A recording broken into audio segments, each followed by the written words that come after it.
Welcome to the EverLoop. Stay tuned till the end of the video for a link to an overview of the entire book. But beware, it's full of spoilers. Now let's dive in. Homo erectus lived roughly between 1.8 million and 110,000 years ago. This fact will become essential in future episodes. Now we will begin the first episode. The air in the sterile lab hung thick with humidity, clinging to Dr. Anya Sharma like a second skin. Unlike her colleagues, Amelia Chen and David Lee, whose faces reflected a mix of excitement and trepidation, Anya couldn't shake off the prickling unease that crawled up her spine. Project Lazarus, their culmination of a decade's relentless pursuit, neared activation. It wasn't just lines of code and cold metal anymore. Lazarus was cloaked in a revolutionary biomimetic material that mimicked human flesh flawlessly. Its luminescent blue eyes, programmed to replicate human irises, held a depth that sent shivers down Anya's spine.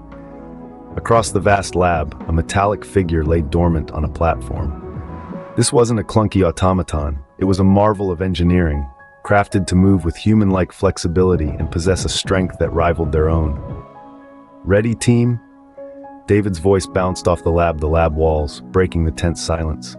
Technicians scurried, double-checking their stations like clockwork soldiers.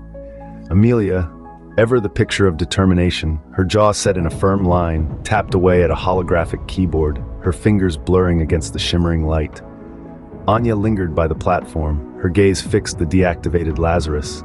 "Amelia," she began, her voice barely a whisper. "What if something goes wrong? What if it—" She trailed off, unable to articulate the chilling premonition that gnawed at her. Amelia glanced up, a flicker of doubt clouding her normally eyes. "The simulations have been extensive, Anya. Lazarus is different, yes, but it's programmed to be self-limiting. It won't be a threat."